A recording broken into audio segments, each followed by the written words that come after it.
All right, welcome everybody to our Rise Up and Carve demo of chip carving and design work and paint work by our contributor for our most recent Rise Up and Carve Spoon Challenge template, number 19, Sebastian Ungh, for coming to us from the far south of Sweden, Malmo, I believe he said, and yeah, so we're really looking forward to this. As many of you may or may not know, if you haven't gone and checked out Sebastian's Instagram account, definitely do so. His spoons are truly magnificent, very bright, colorful, cheerful, alive with all sorts of beautiful chips. I'm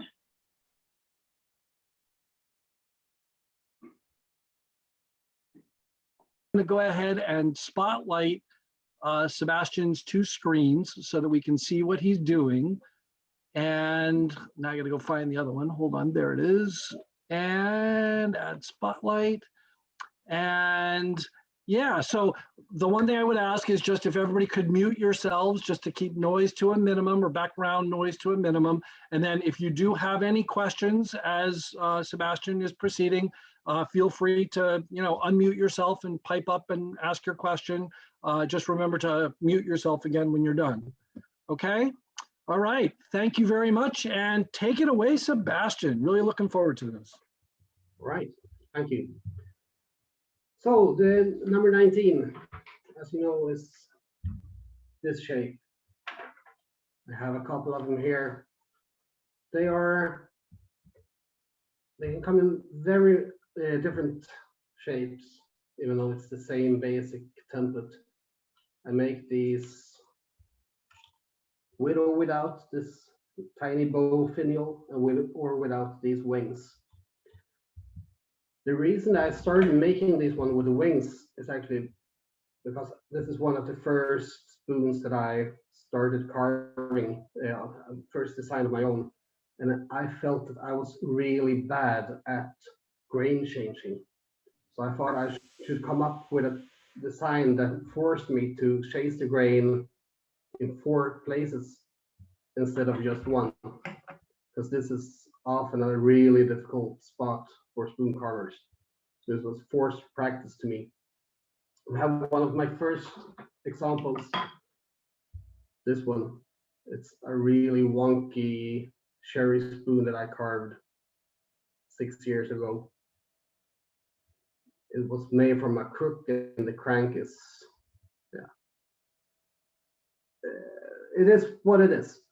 But I was forced to work with this hard spot, and it taught me a lot. And I can see here from this old spoon that it actually is some grain that isn't really perfect, but it was a practice piece, so it was good for that. This other design, when I remove these wings and remove the finial, is very much faster. I can get these X'd out in a much shorter period than this one when I have to think about going uphill and downhill. So it's, and I think it's a nice variation. So there are two ideas to make, and this is the one you print out. But if you are equipped with a Xerox machine, you can easily make templates of different sizes, just zooming in and magnifying them and make them really big or really small. So that's a quick way to make lots of different templates from one of these. I have made them in the teaspoon size to the real big server size, and it works really well for all of these. Because we all need a good teaspoon, we all need a good server. My preferred spoon to carve is the eater, and it can get those in different sizes as well. So all of these are the same template, just in different sizes. It's a good way to play around with. Yeah, definitely. I do like this design for teaspoons, eaters, and servers, not for cooking spoons. The egg-shaped bowl is not so good, in my opinion, to scrape pots and pans. I personally prefer this kind of shape, where you can really get the food scraped all over. On the other hand, the design is good as well for soup ladles, Mm. if you like soup, which I hope you do, because you're spoon carvers. That's right. Who doesn't love soup, man? You gotta love soup if you're a spoon carver. Exactly, mental otherwise. And you can also make it to a smaller ladle. This one was extremely wonky. I made this 5 years ago, and it twisted like heck. But I mean, good practice. A more recent scoop is this one, where I add like a cold spoon bowl and use the same handle, just shorter. Yeah. Great to play around with. I have been asked about what wood to use, which is the best wood, and in my opinion, the best wood is what you have. You can chase different kinds of wood, but if you live in the southern hemisphere, you will not have birch, for instance. So sorry, Julian, it's out of your league. Otherwise, birch is perfect, fine wood. Cherry, maple, whatever. What I really don't like is too soft of a wood. If you make these ships that are quite detailed,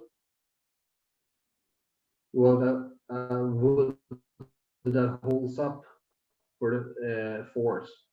And willow, for instance, is too stringy and too soft for this work, in my opinion. Prove me wrong.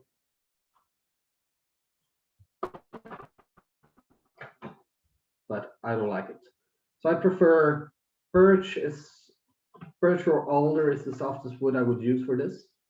This is alder. And it holds up decent enough. I think it's on the soft side. And I prefer using fruit wood like cherry, plum, apple, stuff like that, because it's tougher. It's harder to chip carve hardwood, but it works. You get really crisp details. This is Swedish hornbeam. I think it's called oxel, Sorbus intermedia. It is the hardest wood we have in Sweden, and you can carve it with a bit of stubbornness. Wow, that is a spectacular design. I was talking about. Oh, thank you very much. I went all over with this one. Can I ask a quick question? Sure. Are the lines, like when you're are the lines chip carved, or are you doing a combination of like caul rosing and chip carving, or is it all chip carving with different colors of paint to draw out the distinction? I'm going to show you all about that later, but it's okay. All chip carved. So it will end up, you can see like this. You'll see the lines here. Yeah. All chip carved. Okay. This is a spiral to combine my number 19 with Russell's 18 spoon. Nice. So credit for this goes to Russell.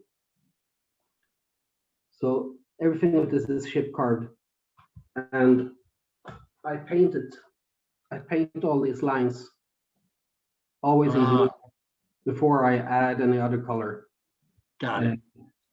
I started using blue because I read about the post-impressionistic painters, and especially Paul Gauguin used blue around all his. I don't need to see my bald head here. Paul Gauguin used a lot of blue around his shapes and his figures, as opposed to the modern, like the pop artists who use black outlines. The post-impressionists also use blue. So I stuck with that. I really like how it, even though I have lots of different colors, having one color going around all the shapes and patterns brings it all together, in my opinion. Yeah. I have done 2 spoons with other colors, and one is away, but I have one still, and I made outlines to red, and I really don't like it as much. See better here. It gets a different feeling. You can play around with it, of course, but for me, I'm all about the blue. Yep. One thing that all of these have in common is the line go around the neck. All of my spoons have these lines. Sometimes just one line, sometimes lines forming rings. Sebastian, I think, if you yeah? show the spoon, the one down by your hand is so much clearer when you're showing it. Yeah, that's much That's clearer. better. Yeah, when you show it that way. Okay, thank you. Yeah, it Yeah, comes nice and clear that way. that's good. So I have these rings. Yeah, that's better. Around. And one way of one reason why I started making these was that I really practiced on chasing the grain in this area, but sometime I couldn't. I just made the neck thinner and thinner and thinner until it snapped. So I came up with the idea of using a stop cut. You have this valley or trench, and the buck stops here. So you can just go with the grain, and then it won't tear out. Brilliant. That's a great tip if you're struggling with this area, just to add a little trench, and it's easier to get out alive. Yep. That's a brilliant idea. I love it. I've not ever heard that. We all make stop cuts and then erase the stop cuts. Right. Leave it and make it a feature. Right? I learned in spoon carving basically on my own. I didn't have any classes, and I came up with my own tricks to make it work. So sometimes it's good to Sebastian, be without people. Yeah, sure. I haven't thought about it before, but I wonder if your use of blue contributes to that stained glass sense that your spoons have that you've commented on as well. Yeah, I think so, because it's like the lead working around the stained glass in church windows and stuff. I was just thinking the blue, the overall blue impression gives it like the sky or the reflection of the sky or looking through at the sky, that kind of thing. Yeah, maybe. I don't know really what's what in what I'm doing. Some people are more professional-like than I am. I'm more hands-on, and that's basically my whole idea of this. It becomes what it becomes. Chuck asked me about my design philosophy, and I'm gonna show my steps. But basically, my steps are as follows. See if I can get the camera going here. It's first step, make frames. So I have this spoon shape, and I divide it in different shapes. And step 2, add a pattern. Have this zigzag pattern going. Step 3, and more patterns. And step 4, another pattern. So it's quite haphazardly pulled together.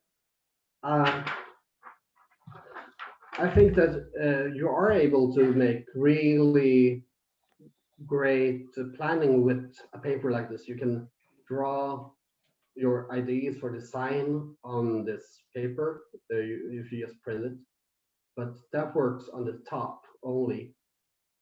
And the fun and the problem with spoon is that it's 3D. I mean, here on the top, my spoons are quite flat. I have stumbled upon that shape that my top is flat, but the backside is really curvy. And the reason for that is, I think it sits well in the hand. I mean, the part of the thumb here, it sits flat, but my fingers here are in a curve. So like this, it sits nice. So I have a curved top, an arched top, and the pattern sometimes goes like here. It starts on the side of the spoon and just twists around. And see if I can get a proper view. To draw this on a three-dimensional shape on a two-dimensional paper, it's really not possible. So when I design my spoons, I basically take a spoon and go doodling on it. So this is one example of a spoon I made recently, and the grain was not nice to me. See if I can get a good view here.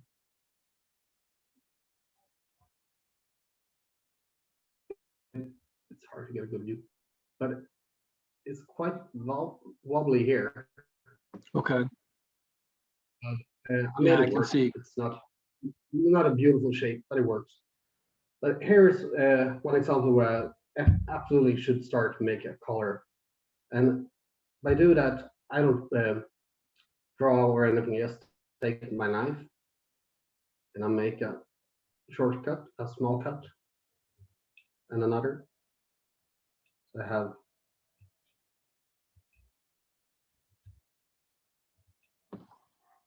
this little ship removed, like a V cut basically. There, if you have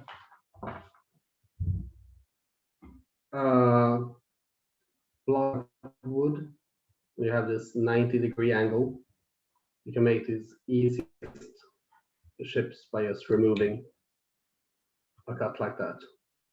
2 cuts. Yep. Just take 2.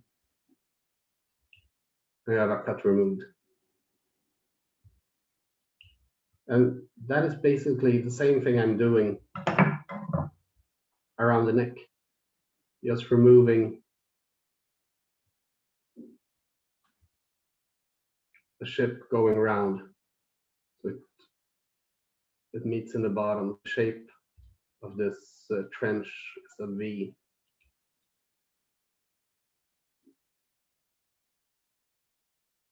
Sometimes it's easier, sometimes it's harder.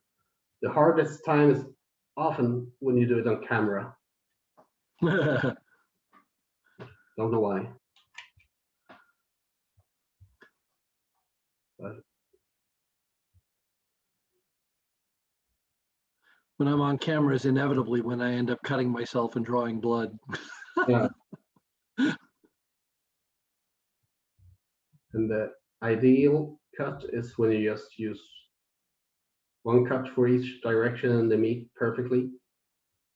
But I don't fuss much about it. I cut as many times as I need. And it often works good enough.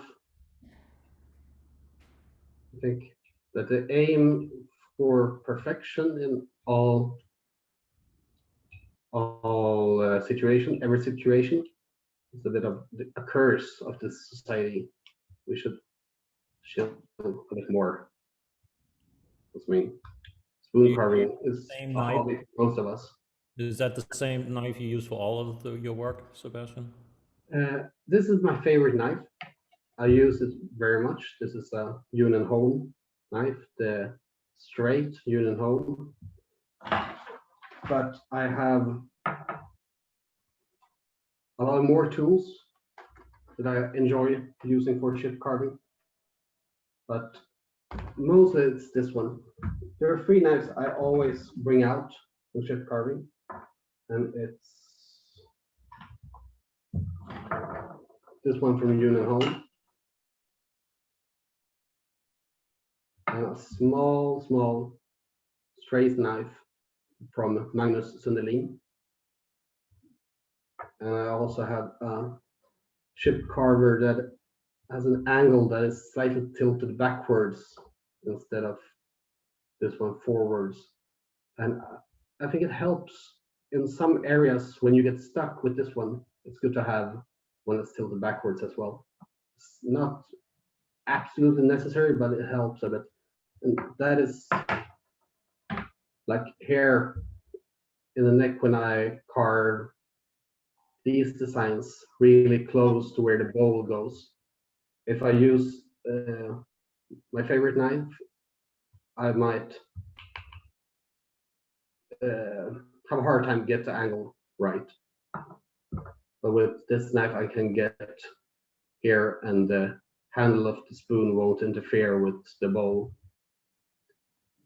So that's. So when that's you good for say me. that it's tilted, you're talking about when you look at the side profile of the knife, the angle of the blade on the one is tilted down versus the other one is tilted up.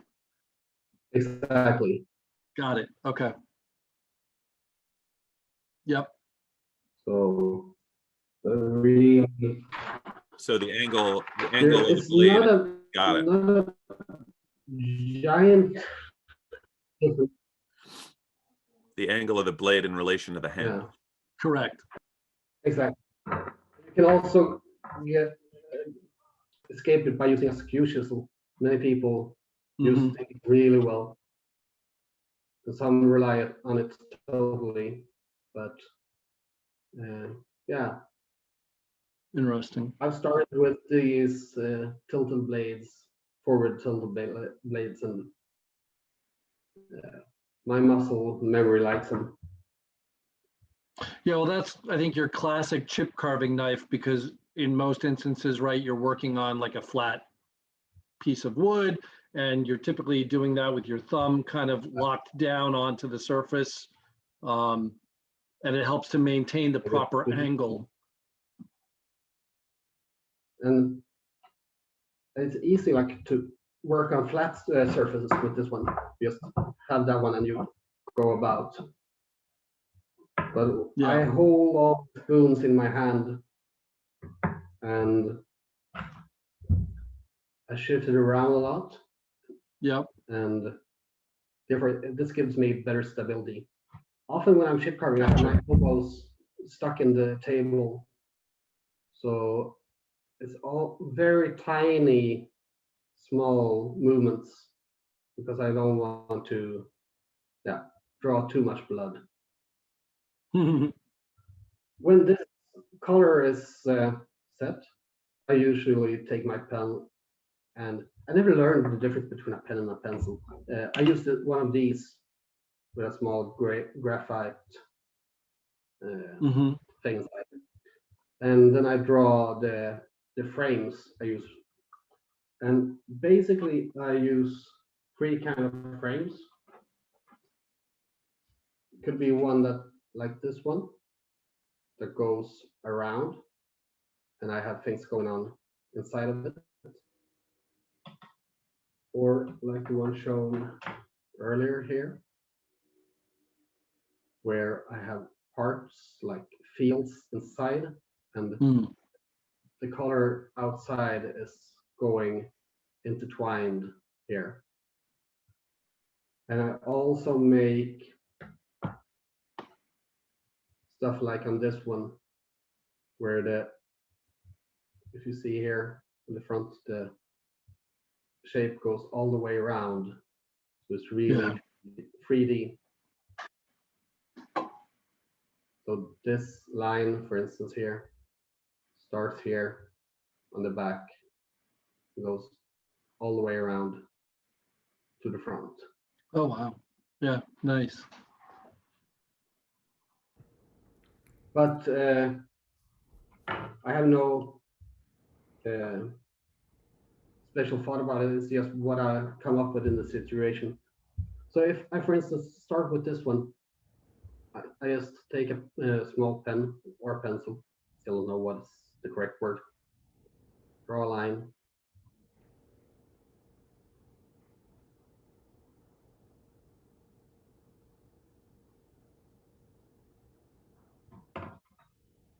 So it looks like.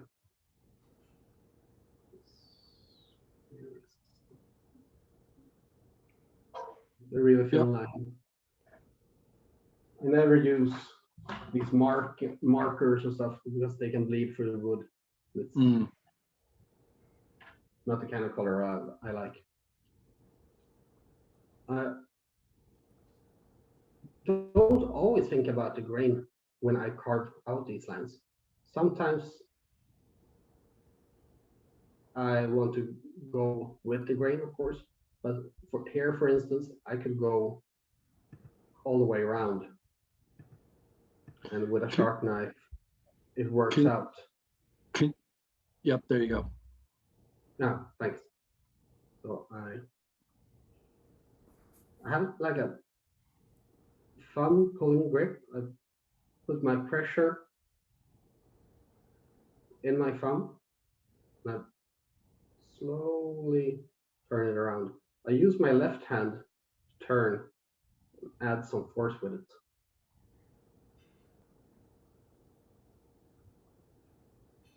Bring it around.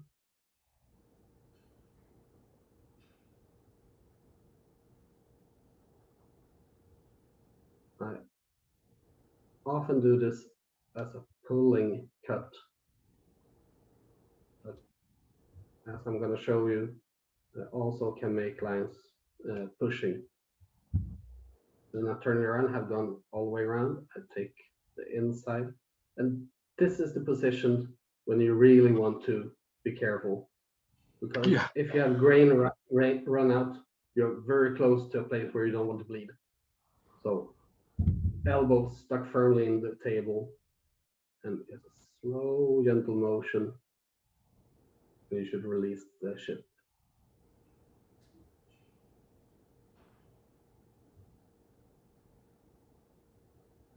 How much force are you having to apply? I mean, I don't know how you describe that, but this is alder, so it's really not much. Okay. Yeah. So it depends on the species, of course. Yeah. But,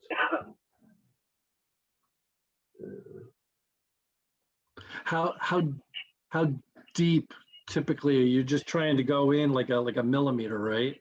Yeah, really, really shallow. Okay. All in the spirit of that, the fact that it's easier to remove more than add things that shouldn't be removed. Yeah. And like you see, I didn't remove the ships probably. It's still stuck there, so I just go back and continue to work my way around.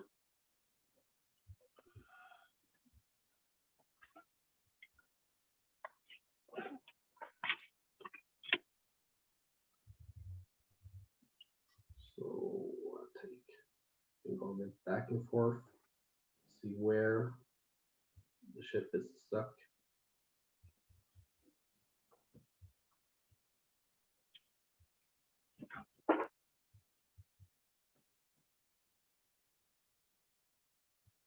I got to think that particular doing those cuts around the edge like that are probably some of the more challenging cuts to do, right? Because they're so close to the edge of the spoon. Yeah, and if wrong, then you can try to make a save, but it will be visible.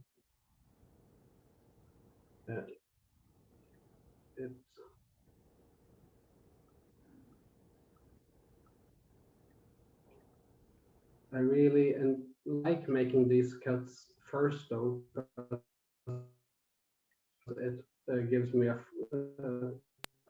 like a frame, something to work around. The whole idea of a blank slate can be intimidating. So just removing options makes it easier to go forward.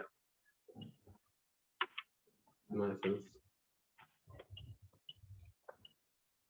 And then do you find like, is it a big challenge as the grain, like as you're coming around a curve like that with chip carving, is it a big challenge with the grain change in terms of when you're going like diagonal across the grain versus trying to go straight across the grain? when you go straight across the grain, the ships move faster, so there's less resistance. To be honest, I haven't really thought about it much because it's more in my hands nowadays. But Yeah, okay. if it's a really tricky and intricate uh,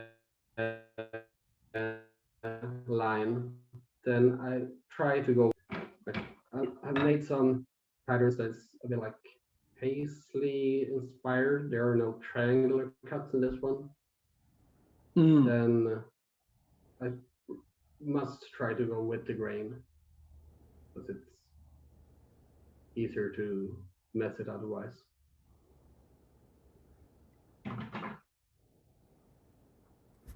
Yeah, but if I have this one, the line is carved. I'm probably gonna go over it more with better light, without the camera later, Hmm. but it's sufficient.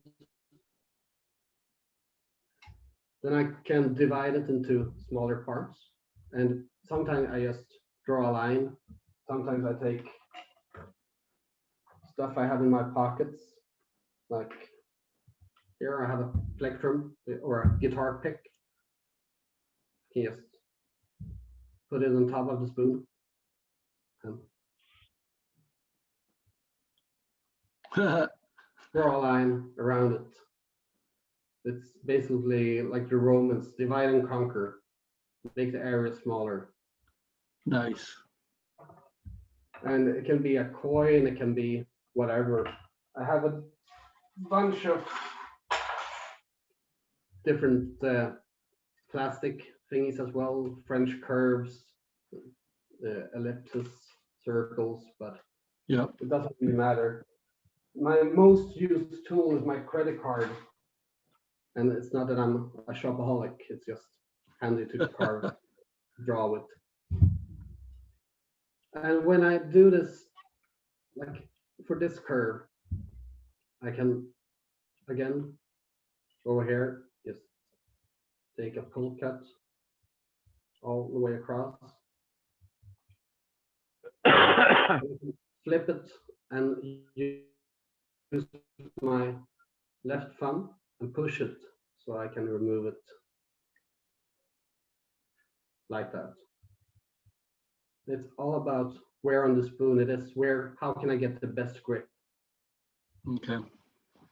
So I change around a lot from pushing, cuts, pushing with my left thumb and pulling the whole potato peeler.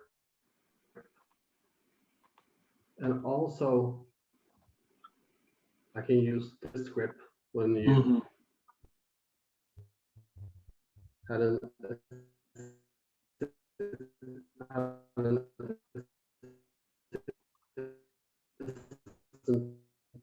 push Hey, Sebastian, can you repeat that? You were just breaking up. Your audio was breaking up. hand. That's also very handy. But I really want to use my arms for carving knife to control. I want to use the muscles in my hands because I don't want the knife to fly around. Hey, So practicing this. Sebastian, can you hold on for one sec? I just want to Yeah, know, sure. did anybody else hear that audio from Sebastian is very garbled? I don't know if it's just on my side or if it's for No, couldn't hear it. Yeah, it was bad for me too. Yeah, could you Okay. just repeat that last part of what you were talking about there? Unfortunately, I don't know whether it's your internet connection or whatever, but the audio was really garbled. We couldn't understand what you were saying. Oh, I just said that I want to use the muscles in my hands as opposed to the muscles in my arms while chip carving, because I don't want the knife to fly around. Mm. So I use these very controlled motions, like this assisted push cuts, either from this angle or with the knife facing away from me, or this potato peeler grip. Okay. Like this.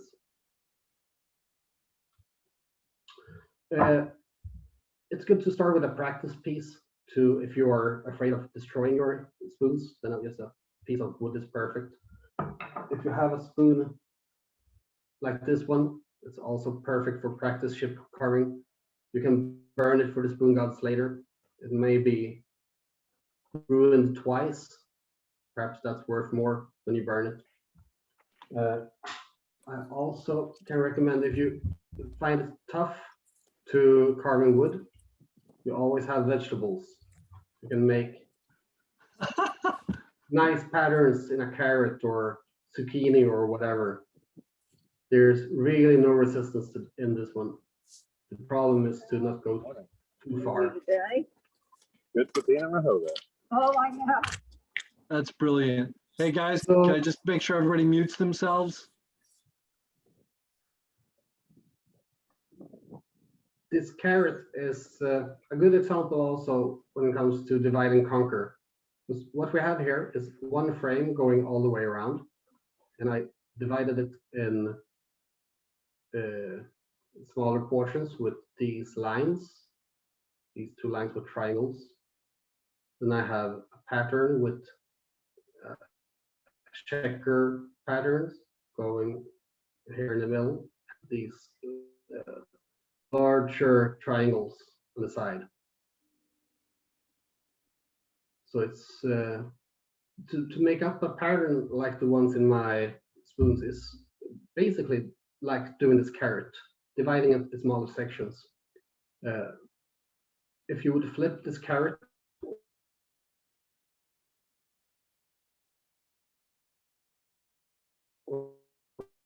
We lost your audio again, Sebastian.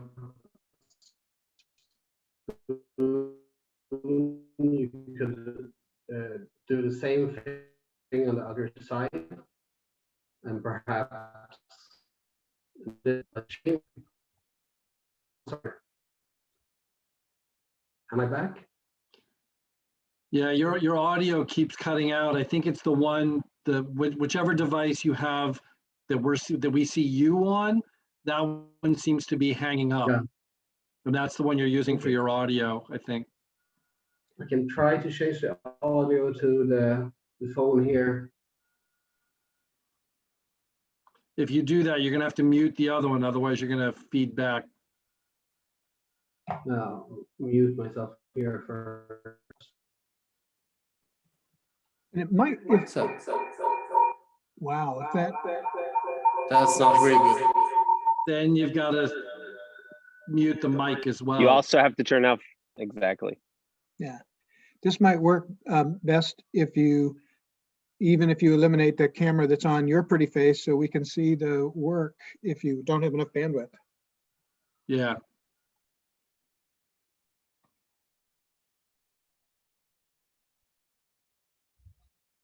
I can try that as well and save some bandwidth. Yeah, there you go. Oh, perfect. All right, I'm gonna remove the spotlight on the one that was on you then. So back to the carrot. What I was saying that making up a design like this, you can easily mirror this design on the back side, but where you have squares in the middle, you could take these triangles instead and change it vice versa. So you have a slightly different design, even though it's quite similar. I made that I do like with this one. Here I also have two different strips of these triangles. And I have one section here with uncarved wood and large triangles. Hmm. Here we have this one with smaller triangles and also this gray area. If I flip it, I can see that where I use this design in the front, they have changed positions. Yep. And this one changed into another one Very here. So cool. it's similar but different. So if some of the spoons are really wonky, like going really different designs on the back and the front. So you can also do the mirror effect to get a nice harmony. And I think quite a lot about harmony when designing these ones, because it's, to me, it's a bit like music. When you look at a orchestra or something, you don't want to have only the woodwinds, only the horns. You need a balance. And if I have lots of woodwinds here, I want more horns or strings on the other end, so it keeps it going. So just not one of the, what's it called in English, stämmor, one of the parts that gets too much attention. Mm. So that is basically how I design these. I don't know if I should go into the different ships added, because what I do when ship carving is basically small ships, large ships, triangles going in either from 3 angles or from 1 steep angle and 2 really upfront. Is that anything we should talk about here, how to do it? Or are you? Yeah, you could do that. I Yes. think it would be nice if you did that. If you went into maybe like, 3 or 4 different chip types and how you cut those different types. I think that would be good. You showed us going around the the lines basically. But for the triangle chips, I think it would be great if you could show us 2 or 3 of those different style of chip and how you cut those. So I think that I'll show you the very easiest Yep. kind here when there are 2 angles meeting. So that's a really simple ship start on in an angle like this. But on a flat surface, it creates lines. If you want triangles, there are 2 basic variations. And if I take away the carrot, I can draw here simple triangle. The one, yeah, I draw some triangles. So it's hard to see. It's okay. There you go. If I take this one, I could either do it with the angles going in with the same angle from every side. So I start roughly here. I go in and I lift the knife and flips the piece. And I can go here. In the first cut, I went with the grain. Here I go across the grain. And it's a little bit more resistance, but it works as well. Flipping it here, I need to find a way to hold the piece so it's steady. I think that this works. Again, and ideally this would lift here, but if it doesn't, I can just go back and turn it around till I get one of these going. Okay. And there's a piece left. I can go in here again, just clean it up. Never pry with the knife, or you might end breaking the tip of it. So just go back and forth. You get a nice big triangle. Okay. And you can do this very same thing with just a small one. Just use less force and put the tip not as far in. You have Yep. a small triangle there. Many people like to ease it because here you need to use some force making this big triangle. So some people prefer making these cuts like this, as I showed you.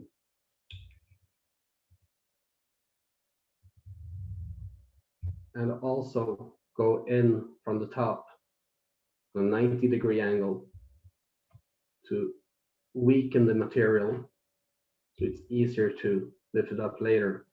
So this is basically dividing the big triangle into 3 small ones.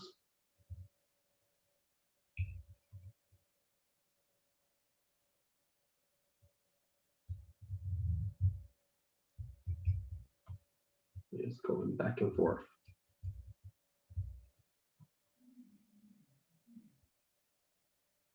You see here it's starting to lift, Yep. but there's some fibers still in contact.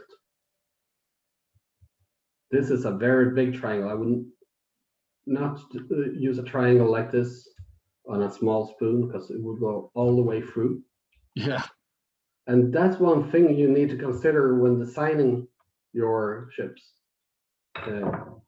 This spoon I showed you earlier with the big ships, where did I put it? Here. One of the reasons why I want to change the place for these big ships is that if it would be large ships on Yeah. both sides, they would meet in a very unfashionable fashion. So it's good to place them on different sides. Yeah. That is one thing I learned from experience. But still, the wood burned good, so no big harm done. So, but it's quite dramatic with these big ships. So just to go close enough to not breaking the handle can make a huge impact. So you can go there to ease it out. Yep. Another way is to put this knife straight in like this, not in an angle like that. Just put it straight in and tilt the blade. You do the same thing once more. And then you change the angle, so you go in 45 degrees angle, roughly. You can get a cut if they meet up. You get a cut with 2 very steep sides, like that.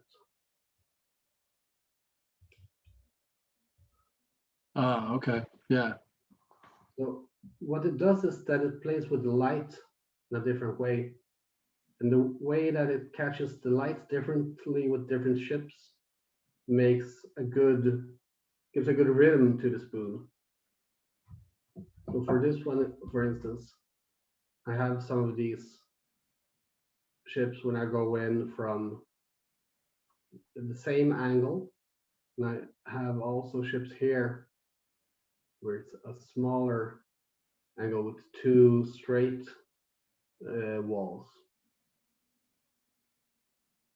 And it adds just a bit of different light play. Interesting. And with these ships that goes in a 90-degree straight angle, you can play, if you have this piece of wood and you divide it, you make 2 lines like this. Yep. If it's visible, you can divide it either with triangles that go the same length on all sides. But you can also play with triangles that are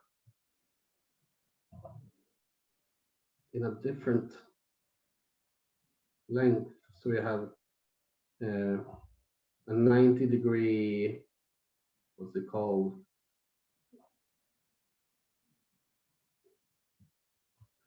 So like, perhaps it's visible. Yeah, so you have different shapes depending on what triangles you are carving here. Gotcha. And it's really fast to remove a lot of material if you draw it out and just take these small triangles.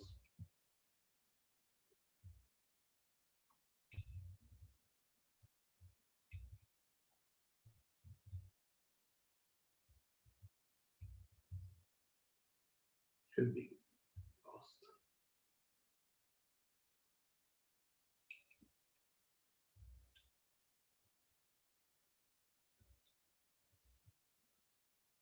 So I can remove them, get them like that, Yep. or remove these ones, take them here, for instance.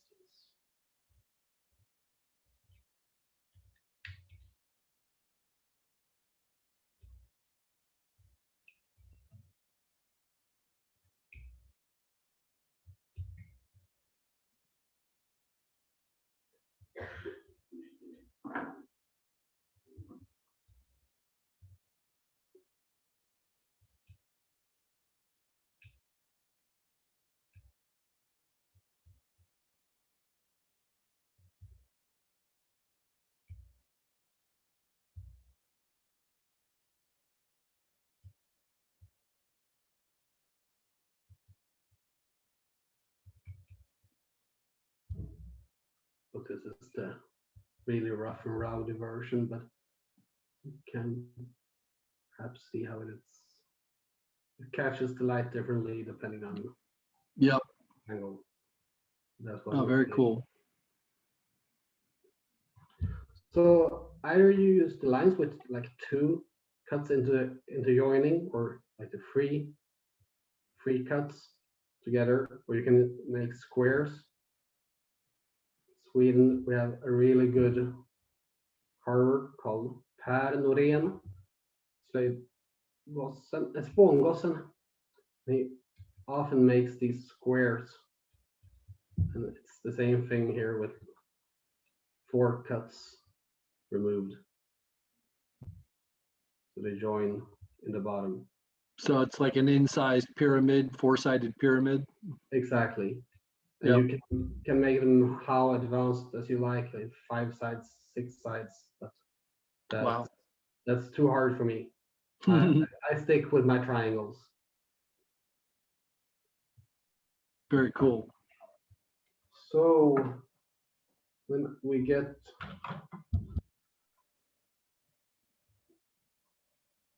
I carved a bit and made up a pattern, removed the lines, removed some triangles, and painted it, I thought I could show you how I mix my colors, because I get a lot of questions about colors. Yeah, that would be great. Before we do that, though, does anybody have any questions just on the chip carving side of things? I do. Go Great for it. telephone. So I don't have a chip carving knife, and the closest thing I have is a coal roasting knife.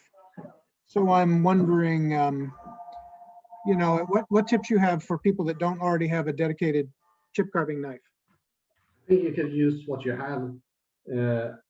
I started out with just the tip of my slide knife, and you can use one like this, and you can just either choke up on it, and you hold the blade, and you can do the same thing with triangles. Let's see where I'm going. Might want to tape off the portion of the blade, though, that you're not using, just so you don't inadvertently cut your hand. Yeah, there is a risk with that, but you only do that once. So you can take ships with a ordinary slide blade as well. Yep. I think I've never tried using a ship carving or a coal roasting blade for it, but with one of these, it should be straightforward, I guess. Just take a cut.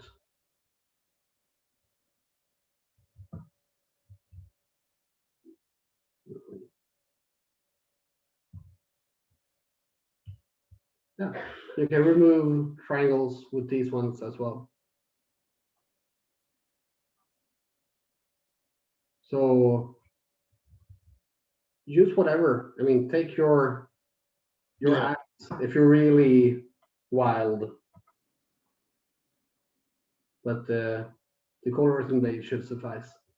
I think it could be really good for carving lines, actually. I've never tried it. Because you have this control over the flow of it.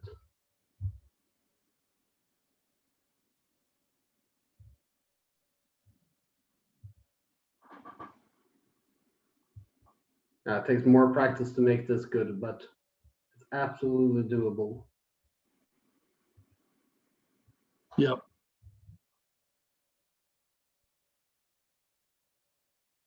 So,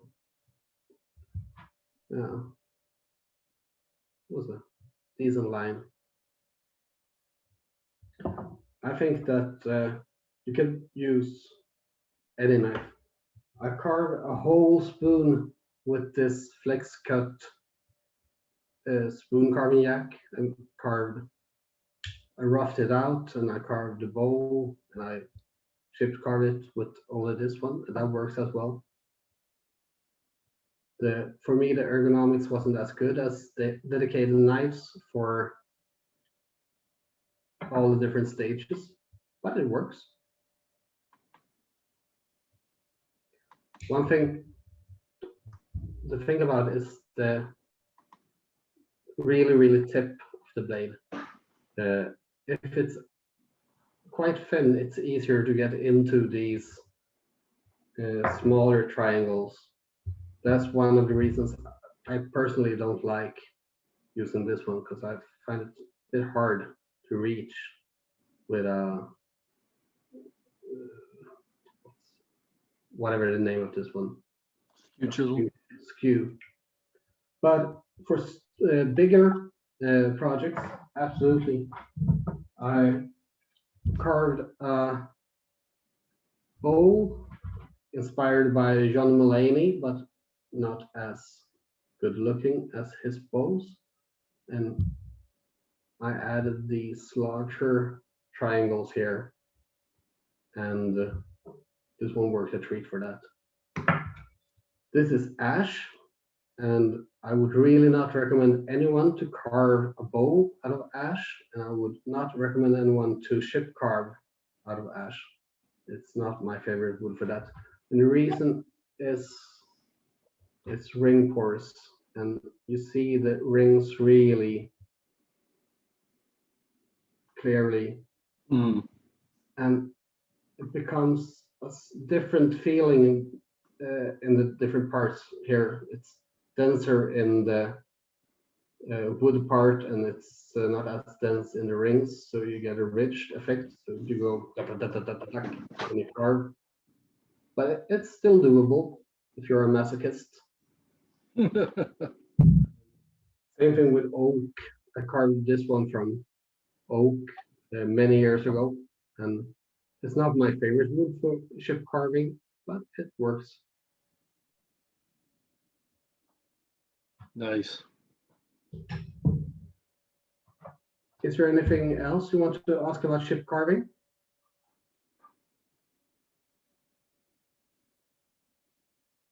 All right, I guess not. If not, then yeah, go ahead and delve down into your paint.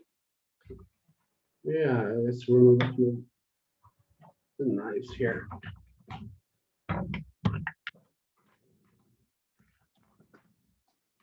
So paint is also like the parents just made up as I go along. I always paint in blue, as I said before, to have the something to follow. And What kind of paints do you use? I use acrylic paint. Okay. different brands, but it's artist acrylic. So Winsor & Newton, the Frankie Bourgeois, yeah, whatever. The blue color I always use is, I'm picky about that one. It's the Stahl blue from Rembrandt. So this is my most prized color. It's got a really nice glow to it. But when painting, I take a spoon and something to keep the water in, something to mix the color in, nothing fancy. And I have a small brush. I think I bought this brush when I was 10 or 12 years old. Oh, wow. Painting like these miniature board game miniatures, Yep. like Warhammer and stuff. So this was made for miniature painting, and it's hold it up against the carrot so you can see. It's a really small brush, Yeah, very fine tip. but with this, I get in where I want. So for instance, if I want to paint this spoon, there are many fields, there will be many colors, perhaps 5 or 6 colors. One color will go around here. That will be the last part I paint. I usually start with one of these checkered, yeah, this one color for the squares. Sometimes these are 2 colored, like here, yellow and blue, green and white. Yep. But I also enjoy doing it more like a quilt as well. So I have one ground color to go around. So here green, and then I added red, purple, and yellow, just to add variation. Hmm.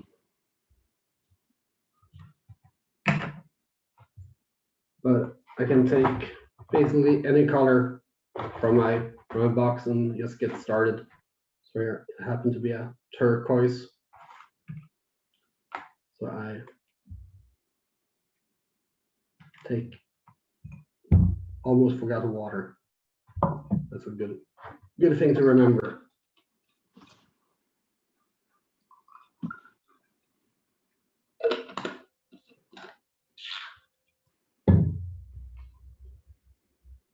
I just take a tiny amount of color. Mhm. It's more than enough.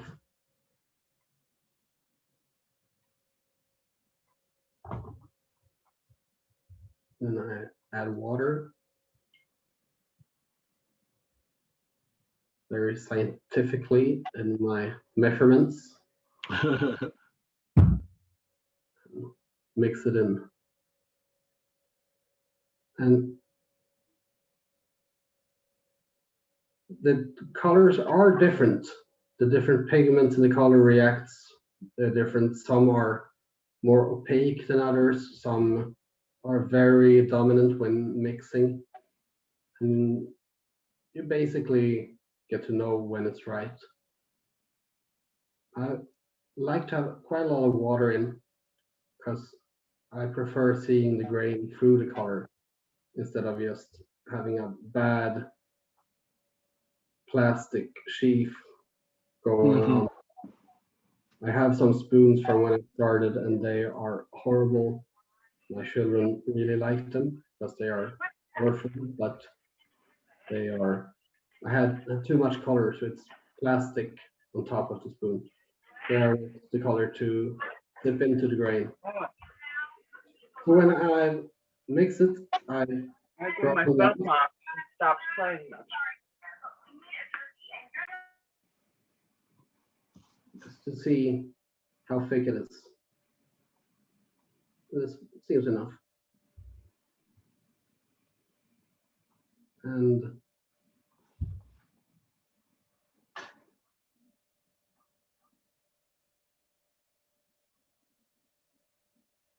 watching this makes one understand the saying about watching paint dry.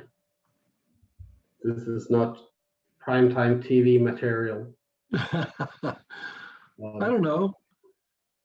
You could be what was the guy that did the painting on TV? Bob Ross. Bob Ross. You could be the Bob Ross of the spoon painting world. That would be something.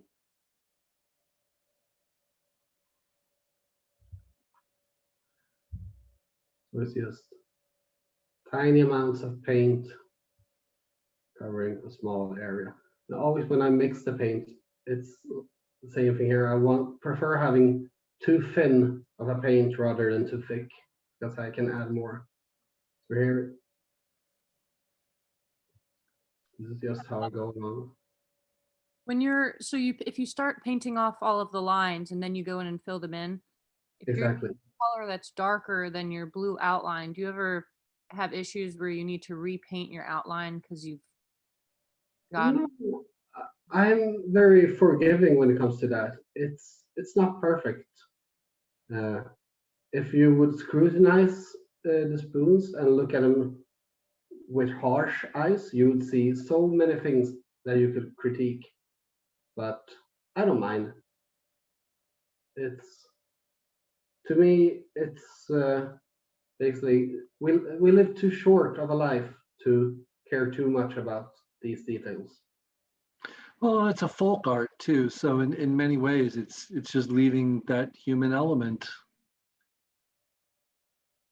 as part of it. Yeah.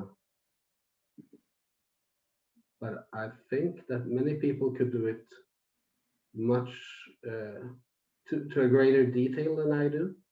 I'm well aware of that, but I'm fine by that. So this was Nice. one small area. And what was that? 3 minutes. So 3 minutes here, 3 minutes there. There are many of these, and I will spare you watching that. So then do you wait and let each of those dry before you move on to another color and try it and start painting in a different area? Just so you don't inadvertently grab onto an area and smear it? The good thing with acrylics is when it's thin like this, it dries really fast. So I start on the top and then I go all the way down. And when I'm down here painting, this part will be dry, so I can just go back and take a new color, start working on it. Interesting. Okay. So even though it's really tedious work and time consuming, it's way faster than if I would do this in oil, for instance. I have been asked many times, why don't you use oil paints? Because I think it's a bit of snobbery that oil is better than acrylic, because acrylic is plastic and we don't like plastic anymore. But to do this in oil, I mean, it would take years, and life is too short for that as well. Yep. Do you put an oil finish on top when you're done? Yeah. So my windowsills are always full of spoons because I oil them when they dry. I oil them with linseed oil, so raw linseed oil, and they all get 3 layers, 2 or 3 layers. So this one, for instance, this is Ian's Bruac 17 spoon. Mm-hmm. I had 2 layers, and it's still sitting and waiting for the next one. Do you find that when you put the oil on top, it deepens the vibrancy of the colors? It changes the colors, absolutely. So it's not as happy and shiny as they were from the beginning. But, so it dulls it? Yeah, a bit actually. Interesting. But it's not as if it dulls its, so it gets really dark. I can Gotcha. take an old spoon here, for instance.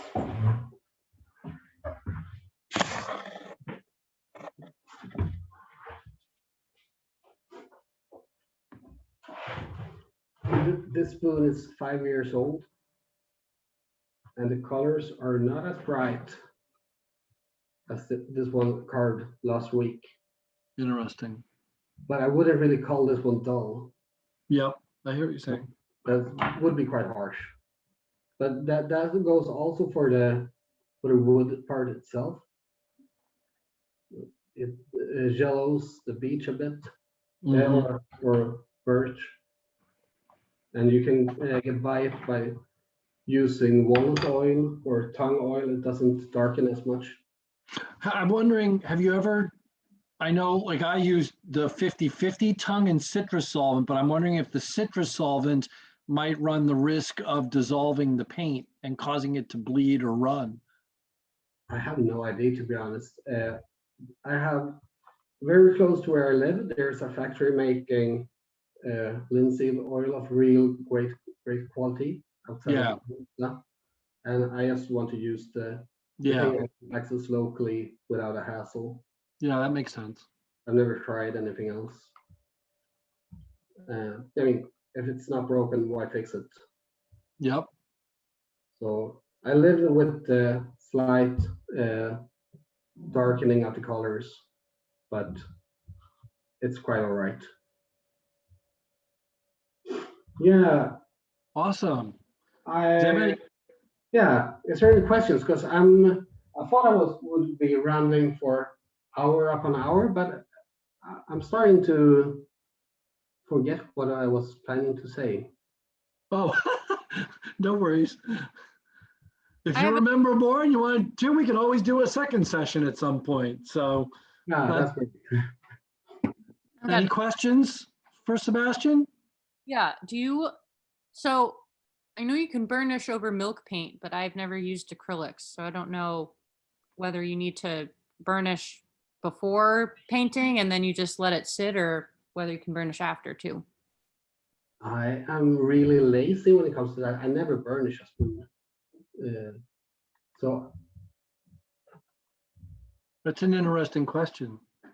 because I don't feel the need, to be honest. I get a nice surface as it is. There are tool marks on the bowl, and I can feel them. Mm, It's not smooth as a baby's ass, but it's not. I mean, here there are some visible parts, but I prefer going for the next spoon instead of adding that extra sheen with burnishing. So I don't know. The color goes into the grain a bit, so I think you could burnish over it, but you might abrade some of it away though. exactly. Kim, who is, I can see that he is online here. He has a spoon that he got from me, and his son used it very much for a number of years, I think. And the high parts on that spoon is the color have been removed from the high parts, but I don't know how bad it is today. It looks great still. It's used every day. Oh, thank God. Can you hear me? Yeah. Yes. Yeah, okay, great. No, so yeah, it's only the high spots, and that's just, I guess, wear and tear. But the color, I mean, the colors are maybe slightly faded, but still nice. So, and that has been used daily for, yeah, many years now. So it holds up. Nice. And same thing would happen with a milk paint spoon as well. Like there Yep. would be some chafing. I furnished on over acrylics, and if they're watered down as much as Sebastian's doing them, it'll be absolutely fine. If you put them on a bit thicker, they go a bit gloopy. Yeah. And I have a feeling that the numerous layers of oil protects the spoon quite well. If I would skip on the oil, I wouldn't be as sure, but it creates a nice layer on top. You mentioned that the paint does penetrate into the wood a bit. My question is about, do you have any experience painting a block and then cutting, chip carving through it to reveal the wood? Yeah, I've done that actually. I think I have, 1 second.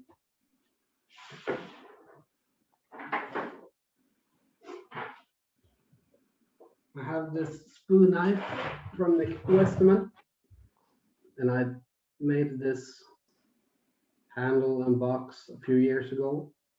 And here, you see, I shipped through the paint to reveal the wood underneath. So it doesn't soak really far in. Now here you also see what juice, a lot of juice makes with color.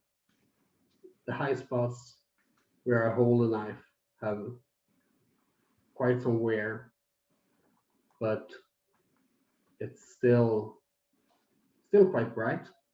And this is a spoon I use very much. I mean, who wouldn't use a spoon like this very much?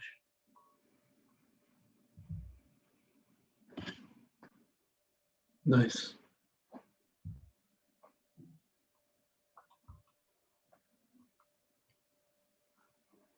So, Any other questions?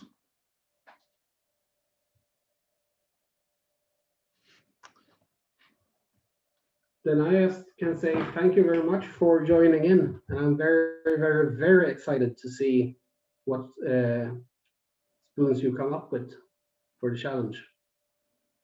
Yeah, really, this is a very cool one. I'm really looking forward to seeing what everybody comes up with. I think it's going to be a lot of fun.